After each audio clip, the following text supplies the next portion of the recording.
Hello to you all and welcome to IMPROVATE's first international conference. IMPROVATE is a platform for connecting governments and innovation companies. IMPROVATE's mission is to connect change makers in technology with leaders in governing positions.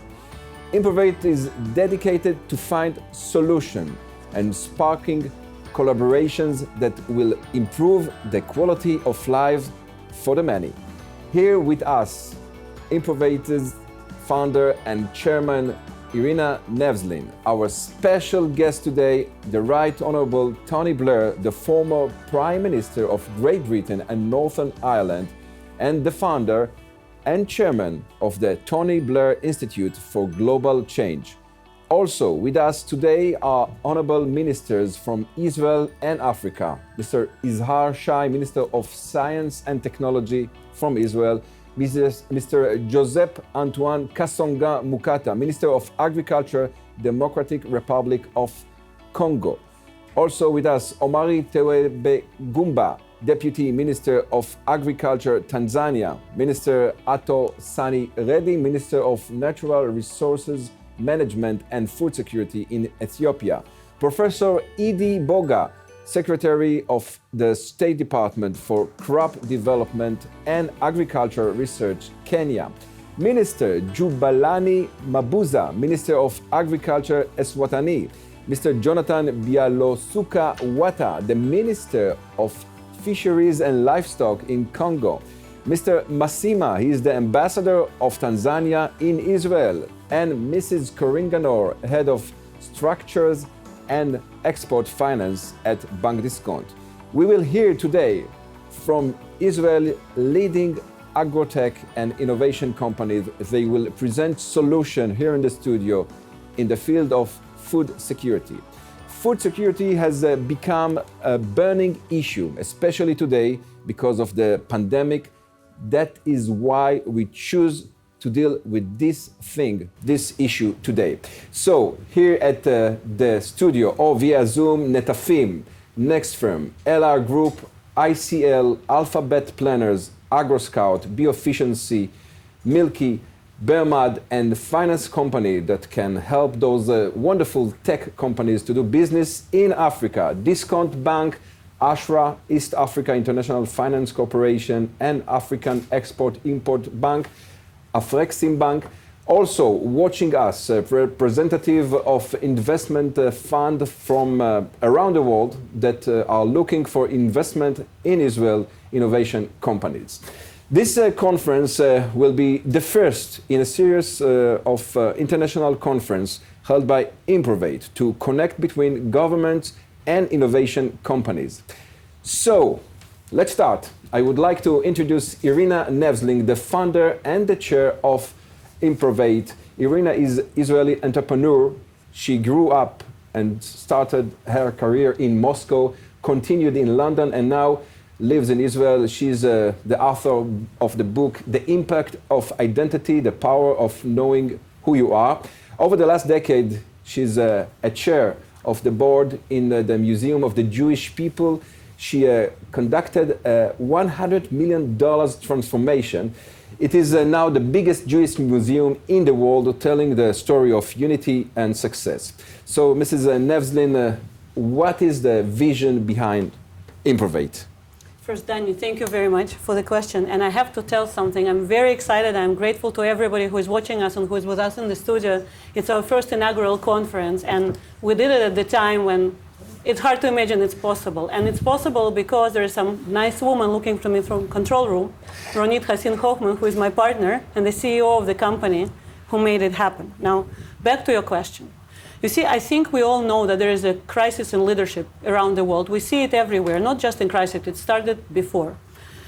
Another problem is that for leaders to lead now, it became much more complicated because the world became so much more complicated. And so in order to lead in times like that, you really need to be able to do the teamwork and to bring different brains together. And what I see is that over the last decade, 2 decades, we really have 2 leadership groups. One is elected politicians, and the other one is tech companies, which are growing in their impact on life of everybody.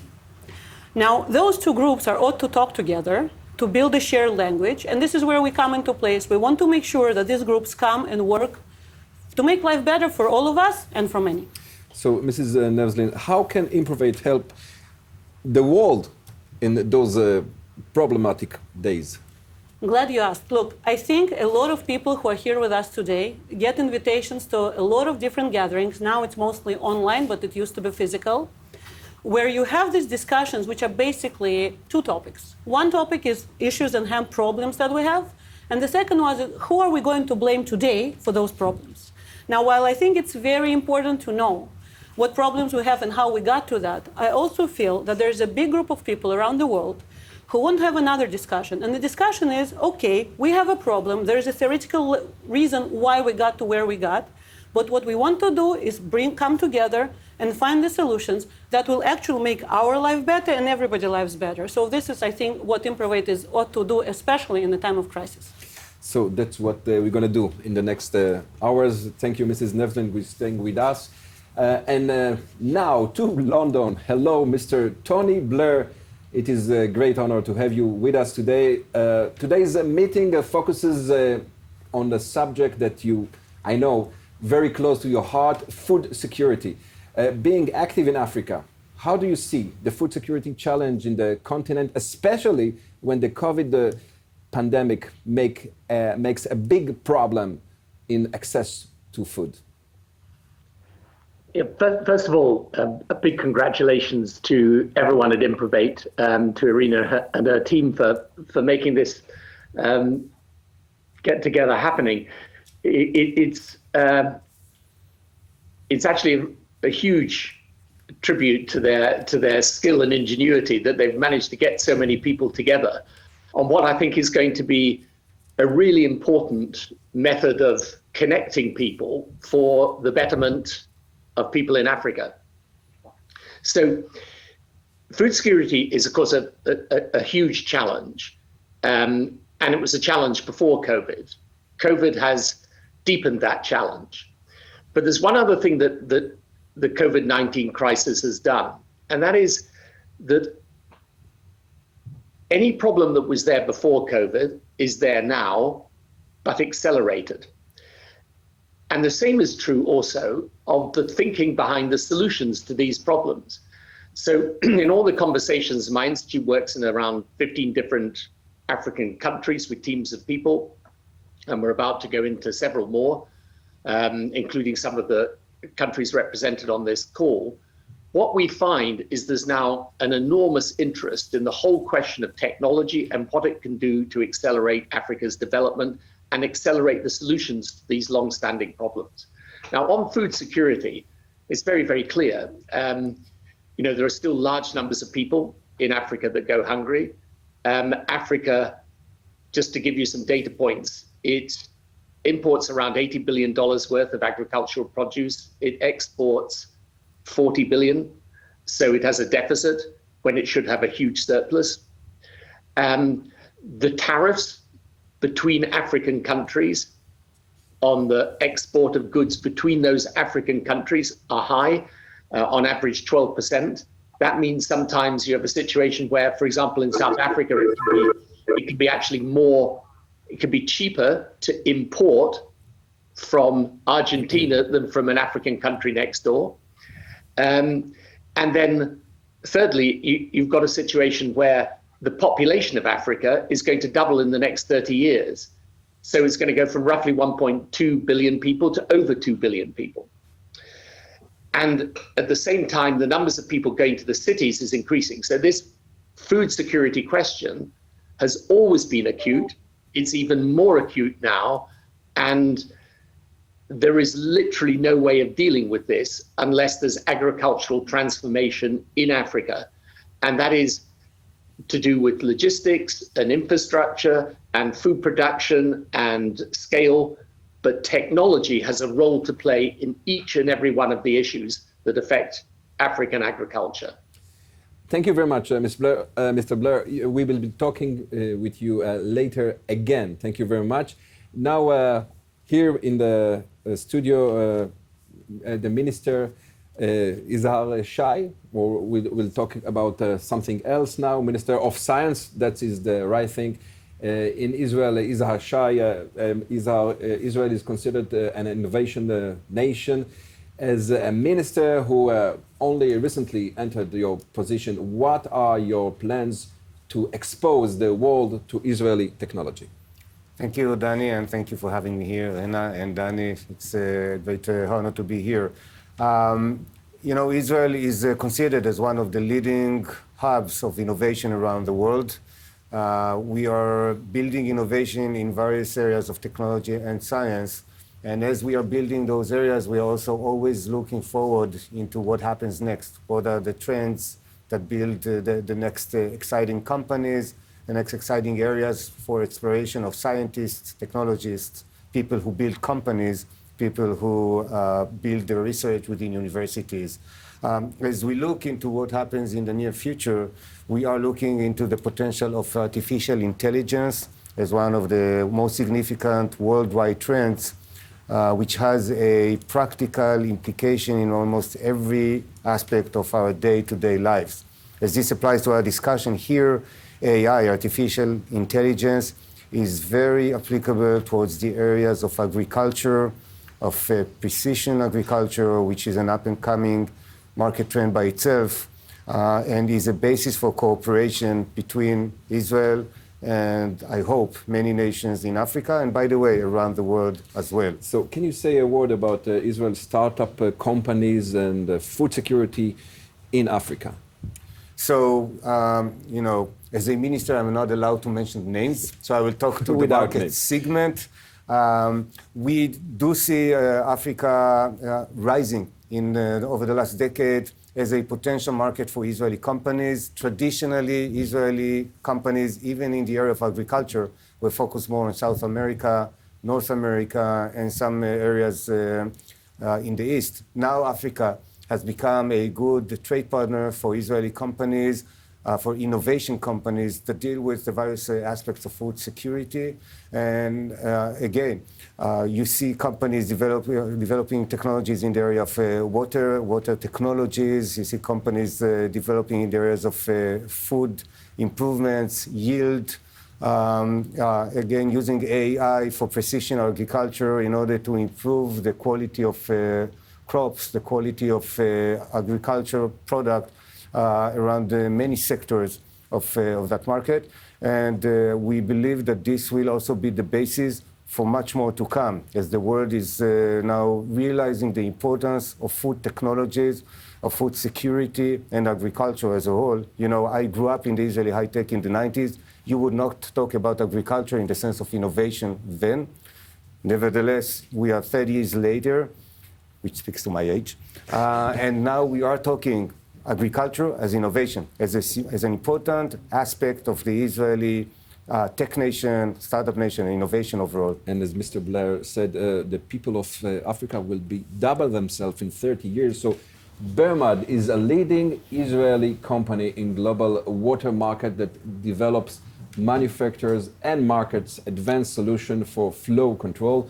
With us here now, Iftach Einav, Irrigation Business Unit Manager at Bermad.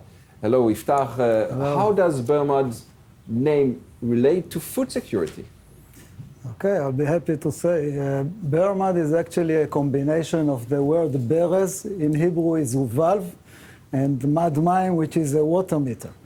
And it was invented during the 60s in order to allow farmers to not to go at night to the fields because it was dangerous next to the borders. Many places were people injured. So Bermad is actually combined this first automation solution in irrigation. And something about your firm, what are you doing? I'm coming from many years in the technical side. In the past 10 years, I'm leading the irrigation business of Bermad globally. I'm living in the north of Israel. So let's see your presentation. Thank you. Okay.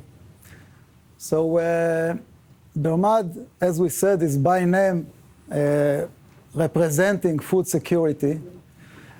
About 55 years ago, Bermad invented the first automation in irrigation. To prevent security risk involved with going to shut the water at night or late in the evening next to borders which were dangerous.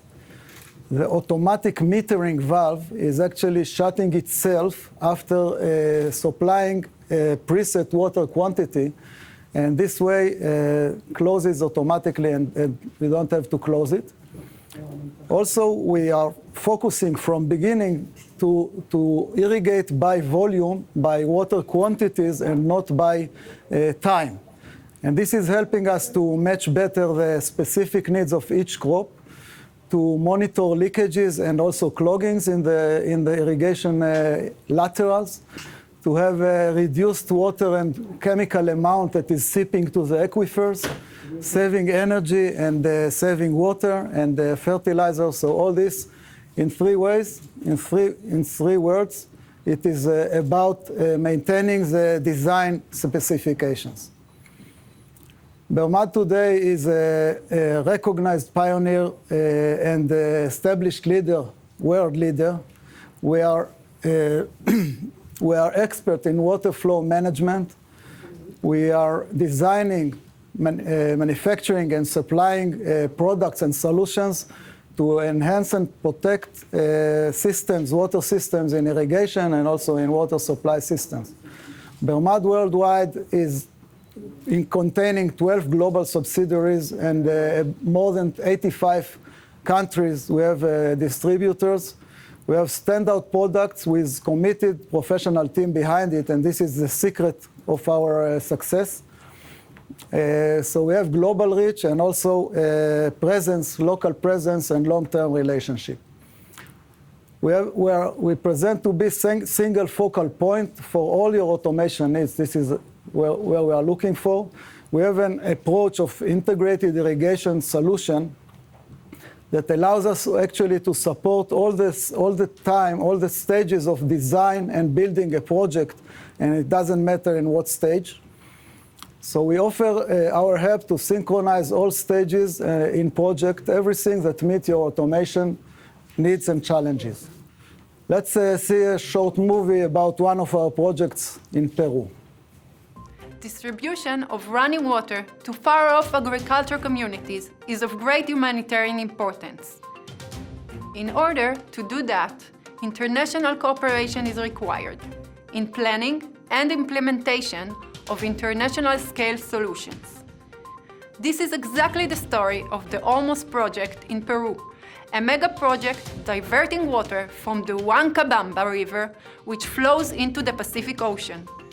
A canals and tunnel systems, 20 kilometers long, was built, reaching a reservoir with a volume of 790,000 cubic meters, located in the heart of the agriculture area.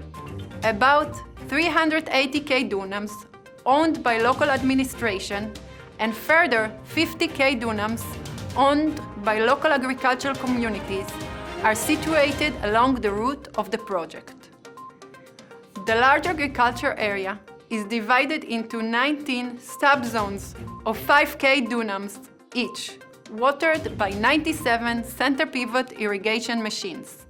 The total capacity of this project is 34,000 cubic meters per hour, approximately half of the Israeli national carrier capacity. In projects of this scale, potential fault scenarios are examined. What happens in a power failure? How to deal with pressure and flow fluctuation of the various irrigation system, protection of the mainline from water hammer and surge, and if possible, preventing surge phenomena. After a comprehensive analysis, including hydraulic simulation, control and hydraulic solution were specified.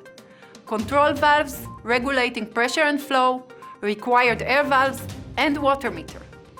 In order to provide the system complete protection and reliability, dual pressure reducing stations were installed on the main lines, including double chamber valves that provides immediate and reliable response. At the inlet to each center pivot irrigation machine, water meters and control valves were installed that can be remotely controlled according to the different irrigation programs. The project is the result of collaboration with Netafim Drip Irrigation Company, which designed and executed the project, Valmont Industries, which supplied the center pivot irrigation system, and Bermad, which designed and supplied unique automatic hydraulic solution for this project. Since 2015, this project has been operating with great success. Additional agriculture areas has been connected with pipelines and automation accessories that ensure accurate and reliable water supply for irrigation.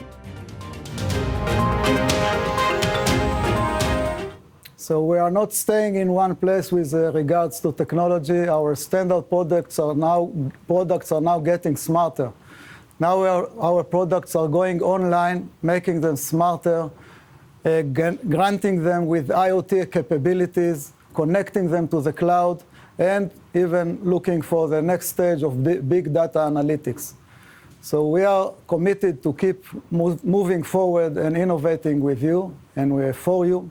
And thank you very much for this time. Thank you, Iftach. That's it from IMPROVATE Food Security in Africa. We have heard today about the needs of Kenya and Ghana, Ethiopia, Congo, and Tanzania in the field of food security. We received an overview of the continent from Honorable Tony Blair with us here in Israel, Ministers of Agriculture and Science and Technologies.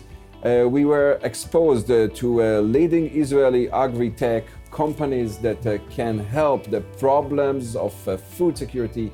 IMPROVATE's next conference will be on the topic of upgrading agriculture through smart agricultural technologies in Eastern Europe, and will take place in October 29th, 2020, chaired by the former Bulgarian President Rosen Plevneliev and agriculture ministers from Eastern Europe. Thank you all. Let's hope for better days for everybody, health for everybody. Thank you.